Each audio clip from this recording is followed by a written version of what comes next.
up, guys? So, continuing my Drag Race UK Season 2 coverage, today we're talking about Episode 7, and it was another design challenge this week.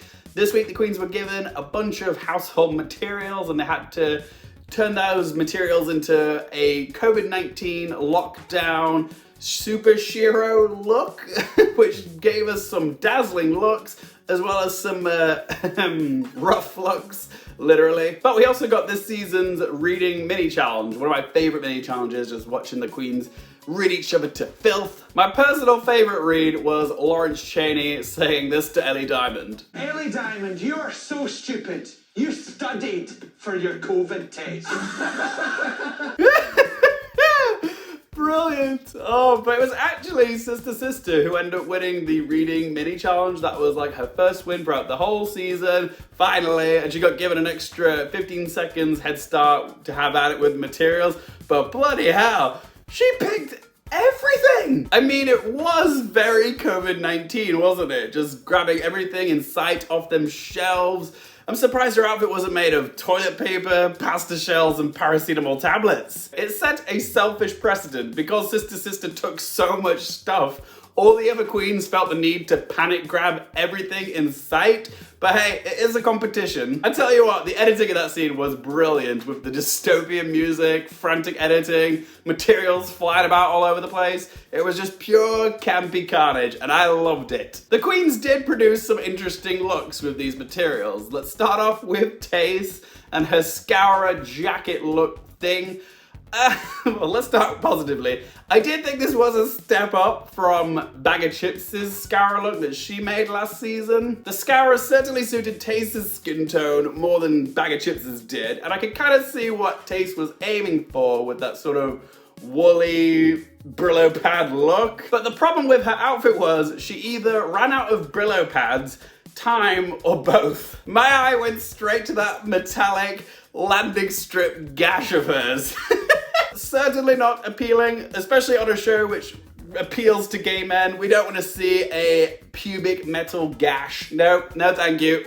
It just looked unfinished, and I understood why Tayce was in the bottom two. Lawrence Chaney with the IKEA bag Lawrence of Chaney look. I didn't mind this look, but I wasn't crazy about it. It's just a silhouette that we've seen on Lawrence Chaney many times now, so it's just not that fresh. I will say it was well constructed, but because Lawrence is, a good sewer, I kind of just expected more from her. She certainly sold it on the runway, but I do think Divina De Campo's laundry bag look from last season was better. Next up, we have Whora's blue bin bag look, and I just wrote one word when she walked onto the stage. BAM! I was gaga for this outfit. When she popped those blue shoulder sleeves forward like some sort of peacock in heat, I was living for it. That is one of the best constructed garments made from unconventional materials that I've ever seen on any drag race ever. Well done, Whora. That was your moment. I will say that the hypocrisy of Whora tasted delicious when she came onto that runway with that blue glittered on face mask thing. I was like, where have I seen this before? Well, I don't know what all the fuss is about. It doesn't look any bigger than the Mauritania. Now who's copying whom? But I don't care if it resembles something of Sisters. I love this look. Next up we have Bimini Bon-Boulash with her curtain dress Vivienne Westwood look. I wasn't crazy about this look. I did think it was a step up from what she presented Rue when they were in the workroom earlier, but I thought Bimini's look was a bit messy. The plungers on the bum I didn't get. The hair was just a bit too flat for me. I think what saved her this week is that the judges did pick up on the Vivienne Westwood inspiration that she was going for. Next up we have Ellie Diamond and her confectionery couture look. I really liked this look. It was very on brand of Ellie Diamond's aesthetic, which is impressive when you're given random materials to work with. I loved her sugary silhouette. She looked like one of those bows you'd wrap up a box of candy with. And yeah, it was just very bubblegum pop, something you'd see like Katy Perry wearing on the California Girls tour. The details were great. I loved her confectionery jewelry as well as her little plunger, scepter, marshmallow thing. That was very creative. The only reason I think she didn't win this challenge is because this look is so very much her style and brand. So there was no real surprise wow factor with her look. It was almost expected of her. Whereas when Whora came on the stage, my jaw hit the floor. I was like, wow! When Ellie came on stage, I still said wow, but it was an admirable wow, not something that I'm like shocked and gagged to see like a Whora's was. But still, it was a fantastic outfit. And last but by certainly no means least, we have a sister with her pantomime garden nymph look. I don't know what to say about this look. There was part of me that really admired the creativity of it. And yeah, she did take so many of the materials that were available and she did use a lot of them. But the end product, there was just so much going on. It was a very busy look. My eye didn't actually know where to look sometimes as she walked on the runway. It just wasn't one of my favorite looks on the runway this week. And if I'm being completely honest, I was kind of rooting for Sister to be in the bottom 2 this week. I'm not trying to be mean or diminish her talents, I've just never really clicked with her as a contestant throughout this season. But we do need to have a conversation about this because there were a lot of Drag Race fans venting their frustrations about Sister still being in the competition, and they were attacking her and harassing her on social media the last few weeks. And that's just not on. I mean, toxic fandom has always been a thing in the Drag Race fandom community, but there's a difference between not liking a contestant and actually going out of your way to bully or harass them on social media. And there's a difference between constructive criticism and going after somebody just because you don't like them.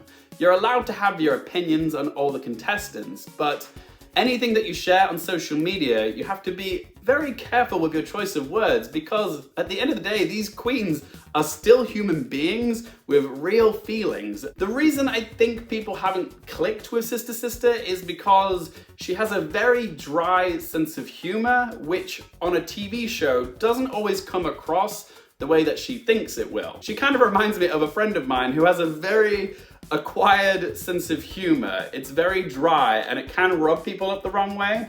And with Sister, it's one of those situations where if you're physically in the room with her, then you get it. You just understand that's who she is. But on TV, which has been edited, her sense of humor doesn't always translate to the audience. It almost comes across as abrasive. You can tell from her interactions with the other queens in the workroom that there's no bad blood between them. They all genuinely like her. They understand that that's just who she is, but as audience members, we aren't granted the same sort of personal access to her and her sensibilities and her sense of humor as the queens are. So there's a bit of a disconnect between the audience and Sister. I will say I think Sister has been very true to who she is on the show. Like I think she has presented the real her on the show. The problem is her blunt personality and sense of humor has kind of put up a wall between her and the viewers because it doesn't necessarily translate through the medium of TV to viewers to get where she's coming from, if that makes any sense. Which is why I think a lot of viewers have had trouble connecting with her and liking her. I personally think she's just an acquired taste, which doesn't necessarily work in the Drag Race format. But I would like to hear your thoughts on Sister. Have you enjoyed watching her this season? Have you disliked her? Whatever you have to say, do let me know in the comment section down below. I'm curious to see how others have responded to her. But well done, Sister, for getting as far as you did. Anyway, back to this week's episode. Whora won this week's challenge, and rightfully so, which means she's won 2 badges now. And who would have thought that the obvious villain of the season is actually now a credible contender for the top 3, and even has a shot at the crown. She does have a very interesting arc that I've never really seen done on the show before. Someone who starts off as the villain, but slowly redeems himself throughout the competition, ends up actually being kind of likable, so who knows, maybe Whora could be the dark horse now. That's a good question though. Who are your predicted top 3 queens of the season? Me, I want to see Lawrence Chaney, Bimini Bon-Boulash, and Tayce because they're like my 3 favorites left in the competition, but also it would be really cool if we had 1 queen representing Scotland, 1 queen representing England, and 1 queen representing Wales. That would just be a really fun dynamic for a top 3, but I don't think it's going to be those 3 in the top. I think it's actually going to be Lawrence Chaney, Whora, and Ellie Diamond because Tayce has been in the bottom 2 twice now, so she can't really win the show. And also, Bimini Bon-Boulash said on Twitter that she is releasing something next week, which makes me think, oh God, is she being eliminated and she's capitalizing on her exit to promote something? So yes, I'm nervous she's not going to be in the top 3. I hope she is, but I honestly don't know. She didn't specify what she was releasing, so who knows, it could just be more merch or something, but fingers crossed she does make it to the end. And Ellie Diamond, I think, could make it to the top 3, even though she hasn't had any wins yet, but yeah, she has been consistently strong throughout the series. Like, she's only like been near the bottom, never in the bottom 2. She's never lip-synced, so I could see her just scooching into the top 3. But it is a comedy challenge next week, so there's a strong possibility that Ellie Diamond could be in the bottom 2 next week. Also, next week's challenge being a stand-up comedy routine kind of gives the impression that this will cement Lawrence Chaney as the winner of season 2, because if she wins next week, that'll take a tally of badges up to 4, giving her a comfortable lead with the other queens. Plus, it's pretty obvious that Lawrence Chaney has been favored by the judges all the way through this competition, so